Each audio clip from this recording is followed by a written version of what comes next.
Good afternoon, everybody.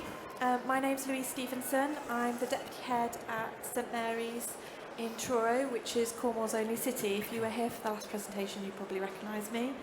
I'm responsible for pupil and staff wellbeing across the school. And to some, Cornwall may seem idyllic, but the modern pressures of 21st century life is definitely putting our children's wellbeing at risk. We as a school are committed to developing the next generation as resilient, courageous advocates. So this discussion is very important to me and our school. I'm Rodin. I'm the founder of Terrace Metrics. Terrace Metrics is a behavioural health management system. So it's a mechanism for managing and monitoring student wellbeing, both for schools. We also have a version for adults, so for teachers as well. So we work across the UK. Hi, I'm Monisha Mahtani. I'm a nutrition practitioner, and I've been practicing for about 15 years now in the UK and in Southeast Asia.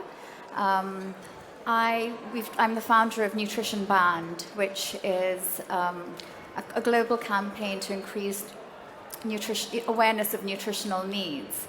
And these are the nutrition bands, just to give you an idea. Hello everyone, my name is Sipila and I'm Director of Commercialization of Language Learning Technology at the Aalto University, Finland. And I work with new technologies and I promote Finnish education. Hello everybody, my name is Abdul Shakoor and I'm the founder of Schooling Success. I don't know what's going on there. But this is my story in 1 minute. Around 7 years ago, I learned two very important lessons that shaped my life ever since. The first thing I learned was that everyone is capable of great things in life. Sounds like a cliche, we've heard it so many times, but imagine learning that for the very first time. It was amazing.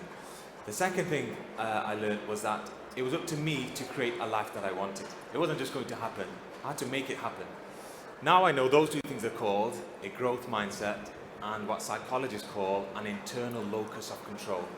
But those two things led me on a journey of personal development, and I worked on my self-esteem and my confidence, and I learned amazing things about resilience and productivity and self-control and procrastination and happiness, pretty much everything to do with success in life. And as I was learning these things, I thought, if only I knew this while I was at school. That led me to creating Schooling Success last year. And now I teach those very things to students in workshops. Thank you.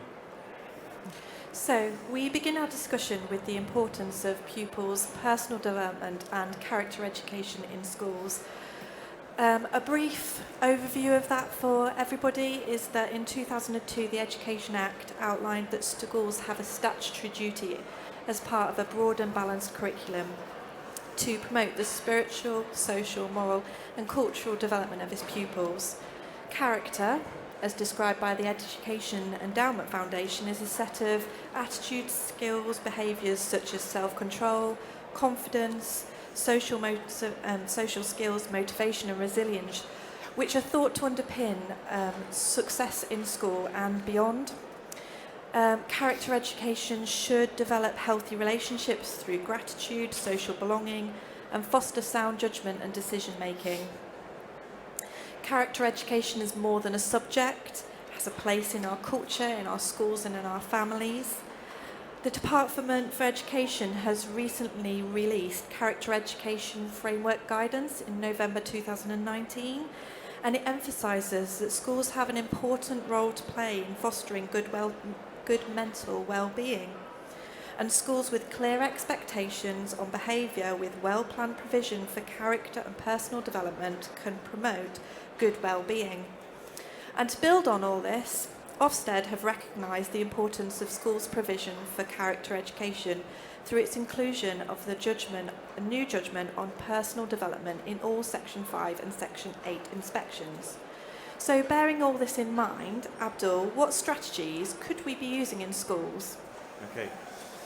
Okay, very quickly, I don't have long, so I've only got about 3 minutes. So I'm going to start off with why character education. Very simply, research has shown that teaching or developing character in students helps students academically, economically, socially, psychologically, and even physically as well. Helps with their well-being in all those areas.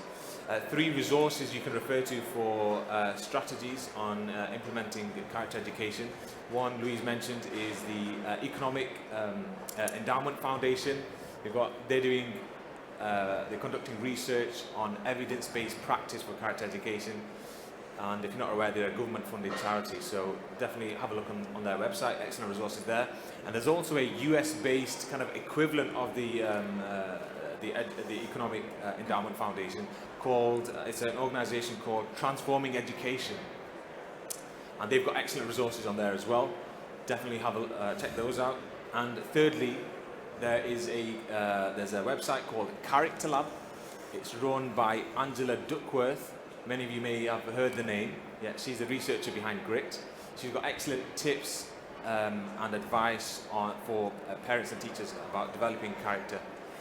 Okay, so before I give you some specific examples you could use in your PHSE lessons and form time, just a quick point on developing character in the culture of the school, because that's very important. Have the reminders up on your classrooms and corridors, and encourage students to read books that will reinforce the message of developing character as well. So some specific ideas you could use. In form time, a great way to start the morning is with a gratitude exercise. I teach students to use an acronym called POET, P-O-E-T. So I ask them what people, opportunities, experiences, and things are they grateful for. And what that does is that immediately shifts their attention to what's going well in their lives, and it makes them instantly happier. It's a great way to start the day. Another idea for form time is to help them develop their self-awareness. Okay, and you can do that by asking students to write down what a good day would look like for them, and then the day after, the next day, ask them to write down what went well, what didn't go well, and what they would do differently today to make it into a good day. So that will hopefully help them start noticing patterns in their behavior. Another couple of examples very quickly. Exam stress. Many of you are probably teaching mindfulness to your students, which is fantastic, but also consider reframing the anxiety, which is what I think I was doing it anyway before I came up on here. The way to do that is, what I tell students is, we get anxious before an exam because our bodies are telling us this is important. Our bodies want us to do well, yeah. So it's making sure we're alert and ready for that challenge. Thank you. Okay. It's going really well. Anybody else want to add to that? Any other strategies that we might incorporate?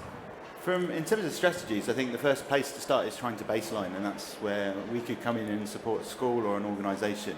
So we provide a tool that's a whole school approach, so you assess every young person in a school, whether it be a primary school or a secondary school. And we use 7 resiliency indicators, so in terms of character and personal development, the resiliency, so hope, grit, leadership qualities. But we're also looking at the risk factors, and it's the only tool that we're aware of that combines both risk and resiliency to give you a really solid, holistic view of that young person. From that evidence on an individual level, on a class level, on a year group level, on a school level, you've then got the tools to then really target activities to really improve the well-being and the emotional behavioural health of those students in your school. And so that's it's baselining the information, and that's something that we provide. I think we're going to hear some more on that in a little bit, aren't we? So yes. Yeah, Monisha? like Louise mentioned, so it's about belonging very much, and I agree. And finding your path to future working life or life in general. And one good method is, of course, strengths-based coaching. And when you find the individual strengths, so then it's easier to find tools to use. For example, STEAM learning or communicational tools like language learning, and creative tools, and all based on individual strengths and abilities. So I agree. I went on some training that looked at characteristics that we all may have, and it was saying about running a marathon and how if your strength is curiosity, that might not help you in a marathon. But then she broke it down and said, well, you might be curious about whether or not you can do it, what routes might work. So your individual character strengths is very important. I agree. And I think I'd like to reinforce what Abdul was saying, that, I always tell, when I have children as clients, if you want to change a particular, if you want a different result, then you have to do something different. And it's about behavior modification as well. So, and also about being consistent, you have self-awareness, you're constantly building up self-esteem, and you have to be consistent with that and be positive and mindful. I agree. So, there has been growing concern across the educational community about children's mental health, particularly relating to the unhealthy connection that might have with technology. So, Maria, how do you think we could develop digital wellness, but both inside the classroom and outside? Yes, I think it starts from structuring of the school day, actually. How much time are you using for physical exercise? How much time are you using for in-class activities? And are there any breaks between lessons? I'm from Finland, so in Finland children have 15 minutes breaks between every lesson, and most of the breaks are spent outside. And maximum screen time is, recommendation is 2 hours per day. And of course, when we talk about screen time, I think that we should think about active and inactive screen time. Active screen time meaning that children are actually contributing, they are communicating, and they are playing, for example. And inactive screen time is just watching videos or watching content. So to make sure that in the classroom the content is useful, it's motivational tools you are using, educational tools, and so on. And now, of course, there are also many guidelines for teachers they can use and how to tackle with the screen time. For example, Google provides these guidelines for free, what teachers can use. And so I think that now it's kind of like time to talk about good screen time and what we can do with that instead of blaming screen time for all the problems.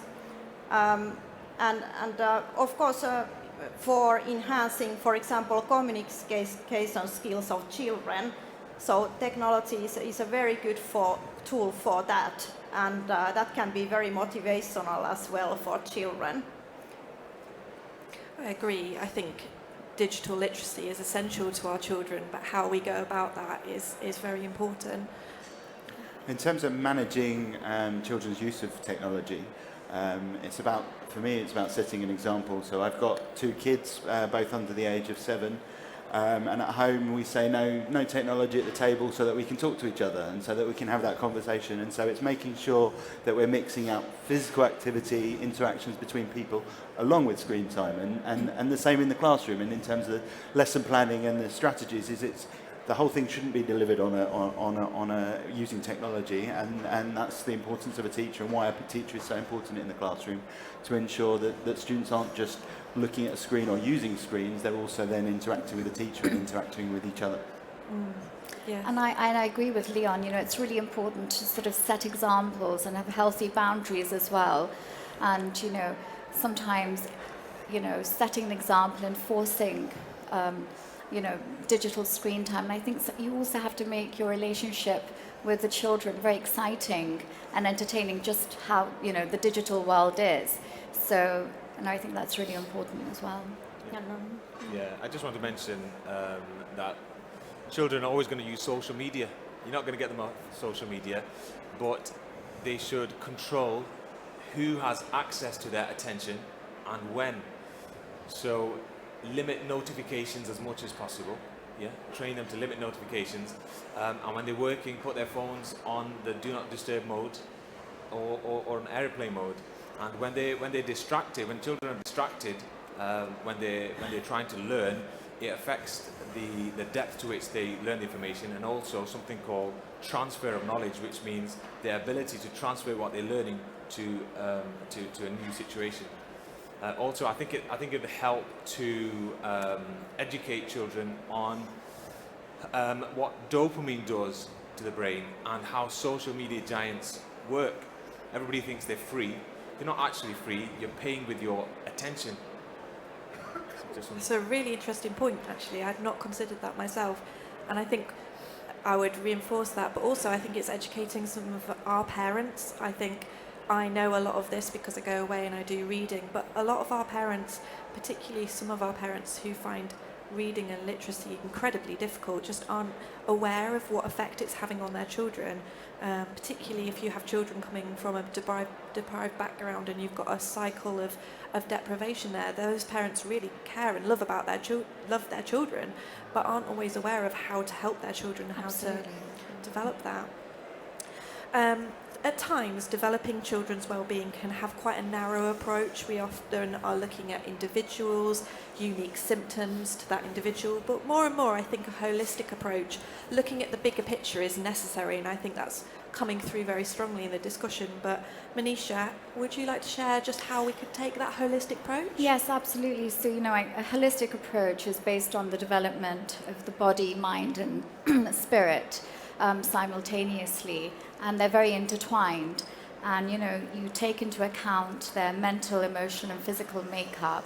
And I think it's about encouraging someone's strengths and, identifying and helping them in their weak areas of their life. And I like to use the model that Dr. Martin Cunningham uses from Queen's University, and it's based on the concept of Olympic rings.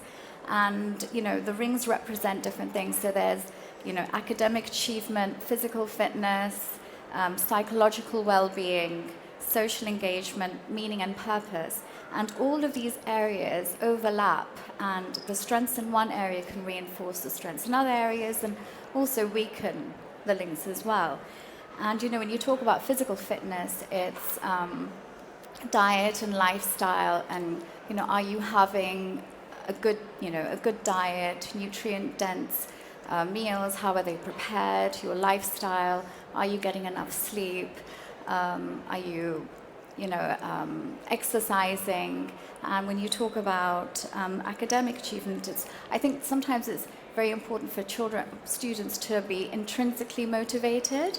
Absolutely. And not rely on an external obligation to please, their parents or teachers. It has to come from within, and then that's when they're sort of more motivated and more goal-orientated as well.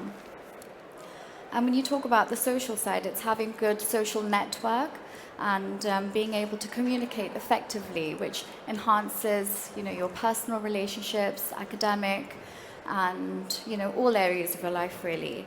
And meaning and purpose. And this is very interesting and important because, you build self-awareness, self-worth, confidence to face very tough challenges, academically, personally. So, again, it's all about self-esteem, being motivated, being mindful and remaining positive. I agree. Yeah, just to add to this, that we talk a lot about children's well-being, but what about teachers' well-being? So I think that that's kind of like an important issue, that we have teachers who have freedom and trust to do things in the classroom, and that affects well-being of children as well at the same time.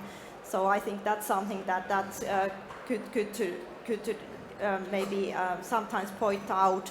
Also, well-being could be, to go into more concrete things, could be like mental spaces in schools, for example, that not kind of like traditional classrooms.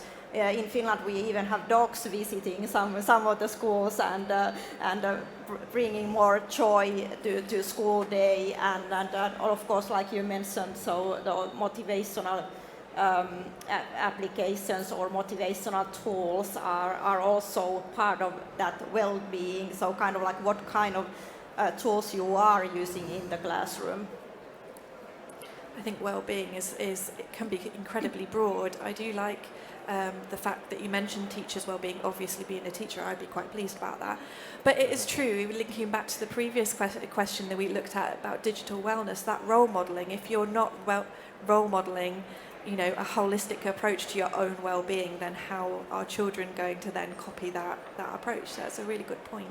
Anybody have anything to add? Yeah, I just want to say, I think there's a lot of emphasis in schools about diet and nutrition, and you hear there's the Change for Life, and there's the big push on mindfulness, the big push on exercise, but I think what's not emphasized enough, I might be wrong, is sleep. I don't think getting enough sleep is emphasized enough in school, and sleep is really the pillar of health and well-being.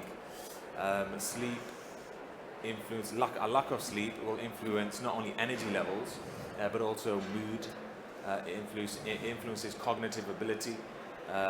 It influences your likelihood of getting ill, catching a cold, your immunity. Lots of areas. It's a pillar of health and well-being, and I think it needs to be pushed maybe a little bit more in schools. Yes, I agree. Actually, that's a very good point. And also gratitude. You know, if children are grateful on a daily basis, that keeps them in a very positive space. And it does. You know, they're mindful. They're constantly thinking about the good things in life, and that's very important for well-being. Because you can have a great day, you might have a terrible day, but if you're in the right space, and you're looking at the positive in everything that happens, then it's better for your well-being, of course. Going back to the first question in terms of, was it the first question in terms of strategies? And the strategy for holistic well-being is to look at it as a strategy across an organisation. So it's involving parents, it's involving students, it's involving the staff, it's involving the senior leaders and the wider community. And by thinking about it in that way, and rather than concentrating on little aspects, so whether it's dealing with young people that might be in crisis, it might be teachers that are dealing with stress, and those are all aspects of it, but holistic is looking at everything, and it's developing a wellbeing strategy across the school and across the organisation. I think that's the best approach. Yeah, I agree. Recent training that I've been on looked at how young children who are often struggling with many of these aspects of well-being are in chaotic communities that don't have a sense of belonging and are not working. Teachers, the community, the pillars in the community, parents aren't all working together on it, and that's why they lose their sense of belonging, and that can be really hard on a child's well-being. And having the right support structure, having teachers to go to, counsellors, even a group of friends that are perhaps going through the same things that you're going through, just having someone to be able to, talk to someone about your, whatever you're struggling with. Or maybe it's just 15-minute breaks between lessons to communicate with your other students, your peers, and to play. And we have the happiest children in Finland. We are happiest people on earth. So and some people have thought that maybe the breaks are the reason. I'm not quite sure. We have very talented and appreciated teachers as well, but. What I'm saying, so all these kind of have these mental breaks as well, and not to put too much stress on children. I think that's kind of part of well-being as well. Yeah. Well, I think that's certainly something I'm going to take back to school and think about where I'm putting those breaks in for children. Definitely. Yeah. Thank you for that. So to build on the discussion so far, a structured approach to personal and character development, a commitment to developing digital wellness, and a holistic approach are all strong preventative measures. But what about when that's not in place or it's not working for an individual? For some pupils, the symptoms are obvious. We know those children who are really struggling, but it might not be obvious for all children. Leon, how can we assess the behavioural needs of students? So behavioural health is a continuum. It's a continuum in terms of risk and resiliency, and so you need to look at both sides. You need to look at risk and resiliency when you're dealing with individual young people. In the surveys, in the schools where where they've used the survey, about 60% of the children. The way our tool works is it identifies the behavioural health, and it will give a priority score to those that might be flagging areas of concern. But of the students that are generating a priority score, and it's about 20% of the students that tend to take the survey, about 60% the school's aware of. So they might be on an EHP plan, they may be some behavioural issues in the school are aware of it. But it's the 40% that you don't.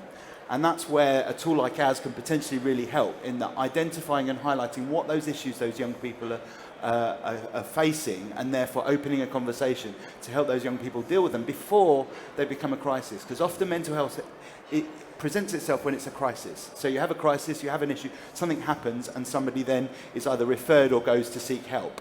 Whereas when you're preventative with mental health, when you're dealing with things that might be festering, might be building, and you can find a mechanism for identifying, then you can then implement a strategy with that individual, get them to talk through the issues and hopefully help them so that it doesn't become a crisis and they don't suffer from mental ill health in the future. So behavioural health is kind of on that continuum. It's trying to identify where individual young people are on that risk resiliency continuum so that you can provide appropriate support to help their needs as they go forward and help them face the future.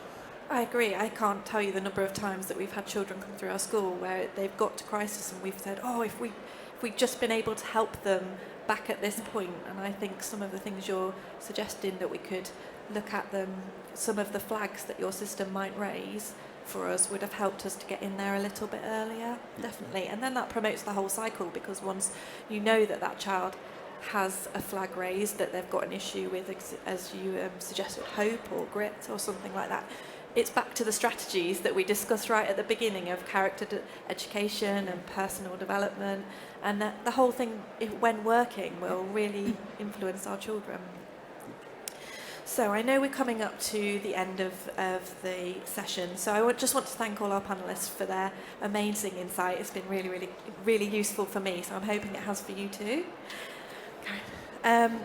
I just think in this digital age it's clear that children's well-being needs to be developed and protected and really organised in a well thought out way. So are we opening up now for questions? And yeah, we have some questions from the audience. on the screen if we Should be coming up.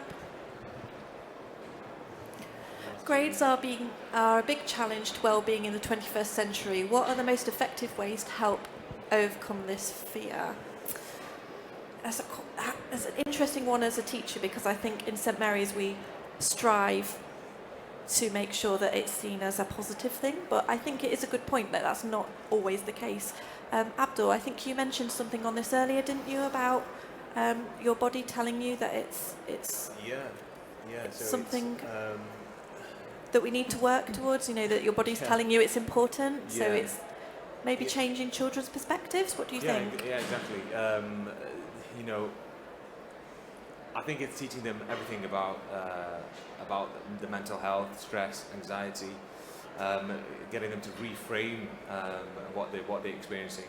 So getting them to reframe the stress as not necessarily something negative, but something that can be helpful, but also working on their self-esteem. So even if you don't do well in your exams, it's not the end of the world. And also being, having some self-compassion. You're not going to do perfectly in every single exam. I think as long as you're doing your personal best and, understand that, we're all different, we're all individuals. And, as long as you do try your best and you're taking regular breaks, you're, having your mindfulness techniques, then Bringing in all those strategies that we mentioned earlier will really, really help. Yeah, and in Finland we don't have standardized testing at all, so maybe at the end of high school you have standardized testing, so it's all individual, based on individual learning, and I highly recommend that approach, and we don't really see a situation where we would have poor students based on their performance or excellent students, and all students are important and they just have their own individual path, and that's of course part of the whole mental well-being, that you are appreciated as an individual. Just to pick up on the question around training teachers to pay attention to those in danger, one of the things that we do is we will go into a school and we'll show them how to manage the results of the survey and what the data is telling them. We also then provide curriculum resources and lesson plans to support teachers in the classroom. And it aligns with PHSE provision in FE colleges, because we also work in FE colleges. And so in that context, in the colleges that we worked with, we've trained the learning mentors in how to manage and how to monitor the behavioural health using the platform that we offer. And then again, with the lesson plans and the resources, they can then group students together that may need support around leadership, may need support around growth, hope or grit. And in those group sessions, then allowed to provide those students with strategies about how they can improve their mental well-being. Yes, I'm really glad you picked up on that one, actually, because, as a teacher myself, I think that's something that you are very aware of, that we are not mental health experts. And a lot of the time, the strategies that we're implementing should be based on evidence-led research that are well-trained and well-implemented. And I think part of that is your individual drive for your continued professional development. And also to have a really good communications with your peers, your colleagues, the parents of the children in your class, so that you have a combined strategy towards that. Right, I think we're about finished. So thank you very much for coming to the session. I hope you found it useful, and all of our panellists can be found for more questions if you're interested in any of their perspectives. Thank you. Thank you.